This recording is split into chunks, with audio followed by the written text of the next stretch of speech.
Bismillahirrahmanirrahim. Assalamualaikum warahmatullahi wabarakatuh.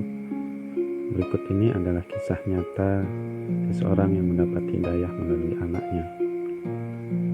Sahibul hikayat dalam kisah ini adalah warga Madinah Nabawiyah. Ia menuturkan sebagai berikut. Aku adalah seorang pemuda umur 37 tahun. Telah berkeluarga dengan beberapa anak. Aku telah banyak melakukan yang diharamkan Allah. Jarang sekali sholat berjamaah, kecuali pada momen-momen tertentu saja, sekedar formalitas di mata orang lain. Hal itu disebabkan karena aku merasa sebagai orang jahat. Setan selalu mengikatku setiap saat. Anakku berumur 7 tahun, namanya Marwan. Ia tuli dan bisu. Tapi ia telah banyak mereguk nilai-nilai keimanannya dari istriku. Pada suatu malam, aku dan Marwan sedang berada di rumah. Aku mulai merencanakan apa yang akan aku lakukan malam ini bersama teman-teman dan di mana lokasinya.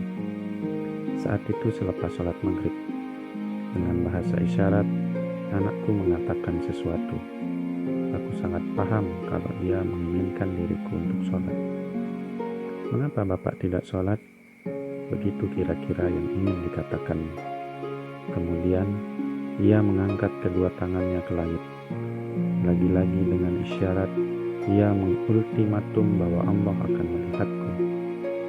Terkadang aku kepergok anakku sedang berbuat kemungkaran. Aku takjub dengan bahasa isyaratnya. Ia menangis di depanku. Lalu aku segera merangkulnya. Tapi ia lari dariku. Ia segera lari ke tempat wudhu, lalu datang kembali menghampiriku seraya memberi isyarat agar jangan pergi dahulu. Tiba-tiba ia sholat di depanku, kemudian ia bangun dan bergegas mengambil mushaf dan meletakkannya di hadapanku. Lalu ia membukanya dengan hanya sekali buka.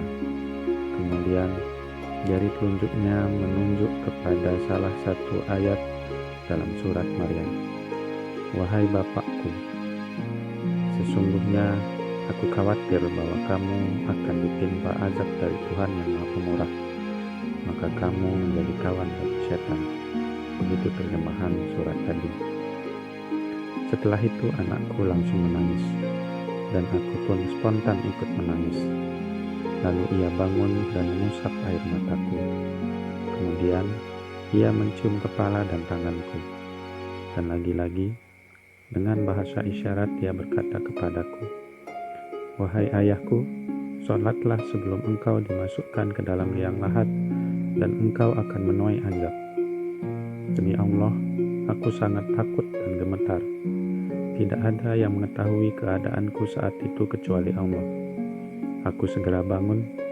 Aku seperti orang bingung keluar masuk kamar. Sementara Marwan, anakku terus menguntit sambil terus menatapku dengan tatapan yang aneh. Lalu ia berkata, Ayo, ayah ke masjid besar. Maksudnya Masjid Nabawi. Tidak, ke masjid dekat rumah saja, ujukku kepadanya. Anakku tetap bersikeras mengajak ke Masjid Nabawi. Aku pun segera menggandeng tangannya menuju Masjid Nabawi.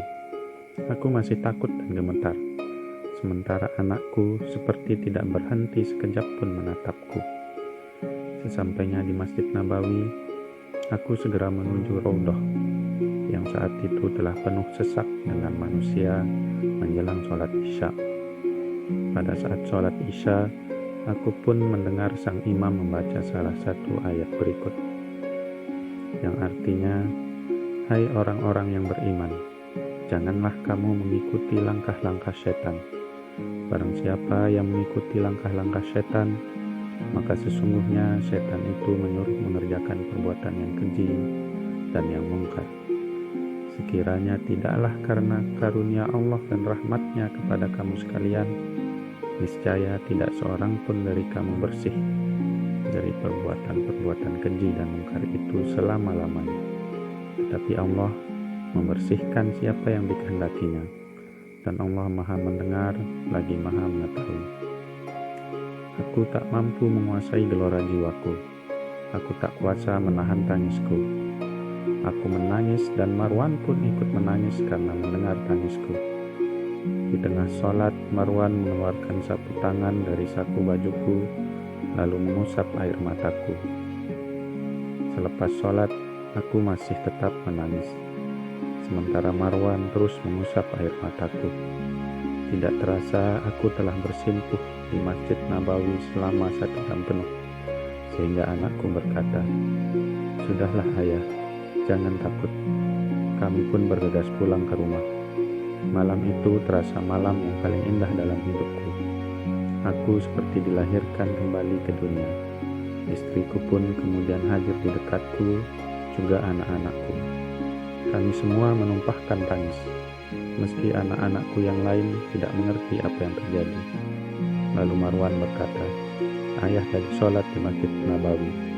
Kulihat istriku gembira karena buah tarbiyahnya terbukti." Aku ceritakan kepada istriku apa yang telah dilakukan Marwan terhadapku. Aku katakan kepadanya, "Demi Allah, aku ingin tanya kepadamu, apakah engkau telah mendikte Marwan membuka mushaf dan menunjuk salah satu ayat dalam surat Maryam yang ditunjukkannya kepadaku?" Tetapi istriku bersumpah, "Demi Allah, demi Allah, demi Allah," sampai 3 kali. Kemudian istriku berucap, "Alhamdulillah atas segala hidayah ini. Malam itu adalah malam yang paling berkesan. Sejak saat itu, aku pun tidak pernah tinggal sholat berjamaah di masjid. Dan aku mulai memisahkan diri dari teman-teman burukku, dan telah merasakan kelezatan iman.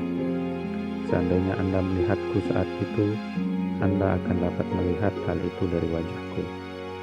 Sejak peristiwa itu, hidupku terasa bahagia, penuh cinta dan harmonis antara aku, istri, dan anak-anakku. Khususnya anakku Marwan yang tuli dan bisu. Cintaku sangat besar kepadanya. Bagaimana tidak? Dari kedua tangannya lah tersuguhkan kepadaku hidayah Allah Subhanahu wa Ta'ala." Disadur dari kitab Al-Aiduna Ilallah.